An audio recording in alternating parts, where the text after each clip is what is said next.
और जो ये बार बार शिक्षकों से परीक्षा और 9 बजे से 5 बजे तक शिक्षकों की उपस्थिति, छुट्टी के दिन भी लग रहा है कि के पाठक जो हैं वो जमींदार हैं, पूरे बिहार के लाखों टीचर जो हैं उनके बनिहार हैं। और इस लिहाज से उनकी मजदूरी जो अभी जो 50 रुपए दी जा रही है वो सरासर अन्याय है, कानून का उल्लंघन है, सुप्रीम कोर्ट के फैसले का उल्लंघन है।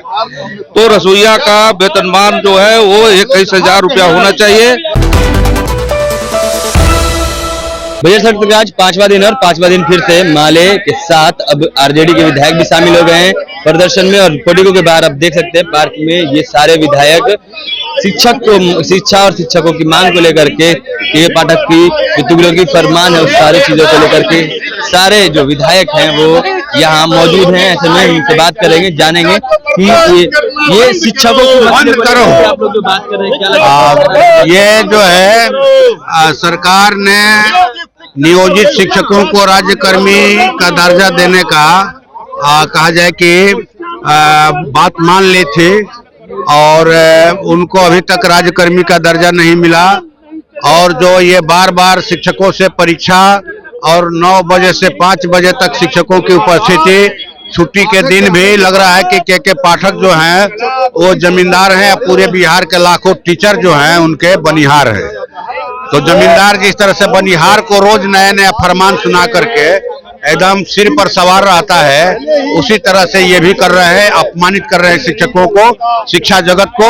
और मैं समझता हूं कि इनको माननीय मुख्यमंत्री जी को हटा देना चाहिए। अगर शिक्षकों को की भलाई चाहते हैं, शिक्षा की भलाई चाहते हैं तो ये कदम इनको उठाना चाहिए। जब आप लोग सरकार में थे तब तो के पाठक के खिलाफ आवाज नहीं उठाई? बिल्कुल उठा रहे थे। बिल्कुल हम ही लोग थे कि सरकार का बाहर से समर्थन करते हुए भाजपा को रोकने के लिए हम लोगों ने समर्थन किया था। और हम जनता के हर सवाल पर, चाहे वो शिक्षकों का सवाल हो, आंगनबाड़ी, रसोईया, आशा कर्मी, शिक्षा मित्र, टोला सेवक, किसान मजदूर, सबके सवाल पर हम लोग लड़ते हैं, व्यवसायियों के सवाल पर। पुराने शिक्षा मंत्री भी आपके साथ हैं? बिल्कुल, अब विपक्ष में है तो विपक्ष में होने के नाते एक का पाठक की तानाशाही का विरोध करते थे, इसी वजह से इनको हटाया गया। मैं समझता हूं कि इनके साथ अन्याय किया गया था उस समय। चलिए, जो शिक्षा मंत्री हैं चंद्रशेखर, उनके साथ कहीं ना कहीं अन्याय हुआ था, ये CPIML के जो विधायक हैं उनका कहना है। और भी कई सारे विधायक हैं यहाँ पे, उन लोगों से बात करेंगे, जानेंगे कि क्यों आज प्रदर्शन को लेकर के, जो सरकार में जब थे तब शिक्षक को लेकर के आप प्रदर्शन नहीं किए, लेकिन अब कहीं ना कहीं आप लोग के पढ़ा पर लगातार जोरदार हमला कर रहे हैं। आपके शिक्षा मंत्री भी साथ, आप देख रहे हैं कि नियोजित शिक्षकों के साथ किस तरह से भेदभाव हो रहा है, उन्हें किस तरह से अपमानित किया जाता है, प्रताड़ित किया जाता है, लांछित किया जाता है। बहुत से शिक्षक, हजारों शिक्षक मानसिक अवसाद के शिकार हो चुके हैं।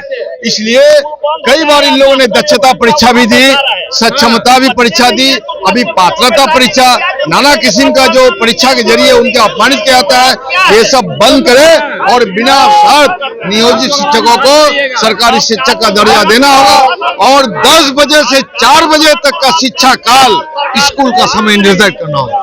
आखिर शिक्षकों के साथ, निजी शिक्षकों के साथ ऐसा क्यों हो रहा है, क्या कारण है? अरे वो पाठक की तानाशाही है और बिहार में डोमिसाइल नीति भी लागू करना होगा। इसलिए हम लोगों ने आज कार्यस्थगन दिया है और कार्यस्थगन के जरिए हम लोग मांग करेंगे, मुख्यमंत्री को बयान देना होगा और विधानसभा के अंदर सरकारी शिक्षक का दर्जा की घोषणा करनी होगी। के पाठक जैसे तुगलकी फरमान लेकर आ रहे हैं, के पाठक को बर्खास्त करो, हम मांग करें के पाठक बर्खास्त करेंगे। वो वाला में जो कि के पाठक को बर्खास्त करने की मांग कर रहे हैं। और भी कई विधायक हैं, इनसे बात करेंगे, जानेंगे कि कौन सा इनकलाब जिंदाबाद। कौन सा 2 बजे के बाद, हाफ टाइम के बाद सबका जवाब दूंगा, सारा पोल खोलूंगा। इनकलाब जिंदाबाद। सर आवाज नहीं उठा देते क्योंकि कह रहे हैं ना भाई, सरकार में रह करके सरकार के खिलाफ आवाज उठाते हैं लोग, सब संचिका पर आदेश होता है। इनकलाब जिंदाबाद। संचिका पे आदेश होता है। ये के पाठक चंद्रशेखर जी हैं, जो कि के पाठक के पोस्टर को लेकर के आप देख सकते हैं कि के पाठक का तुगलकी फरमान वापस लो। ये नीचे भाजपा वाले लिखा हुआ है, लेकिन आरजेडी के विधायक हैं और जो पोडिको के बाहर आज प्रदर्शन कर रहे हैं और भी कई सारे विधायक हैं, इनसे बात करेंगे कि रसोइया के न्यूनतम 21,000 की मांग थी। हाँ, सुप्रीम कोर्ट के एक आदेश के हिसाब से 21,000 से कम किसी की न्यूनतम मजदूरी नहीं हो सकती, लेकिन सरकारी काम में रसोइया है, जितना दिन शिक्षक काम करते हैं उतना ही दिन कोर्ट भी काम करना पड़ता है, और इस लिहाज से उनकी मजदूरी जो अभी जो 50 रुपए दी जा रही है वो सरासर अन्याय है, कानून का उल्लंघन है, सुप्रीम कोर्ट के फैसले का उल्लंघन है। तो रसोइया का वेतनमान जो है वो 21,000 रुपया होना चाहिए, और साथ ही जो आउटसोर्सिंग के द्वारा जो नाइट गार्ड की बहाली करके और पूरे तौर पे लूट का काम किया जा रहा है, पूरा जो खाना की व्यवस्था है मिड डे मील का, उसमें भी आप पूरे एनजीओ की व्यवस्था की जा रही है। तो ये पूरे शिक्षा को मुनाफाखोरों के हाथ में दिया जा रहा है, ये लोकतंत्र के लिए और पूरी शिक्षा व्यवस्था के लिए घातक है। और शिक्षकों के मामले में हम कहना चाहेंगे कि जो बीएड शिक्षक जो थे प्राथमिक स्कूलों में पढ़ा रहे थे, उनके 20,000 शिक्षकों को आज छांटने की बात हो रही है, उनकी नौकरी से खत्म करने की बात हो रही है। ये कहीं भी लोकतंत्र में मान्य नहीं है और ये सरासर जन विरोधी कार्रवाई है। ये पूरी सरकार जो है सुप्रीम कोर्ट में जाकर के इसका रास्ता निकाले और तमाम शिक्षकों की बहाली को जारी रखे। मुकदमा वापस लेने की बात कर रहे हैं। बिल्कुल मुकदमा वापस ले देना।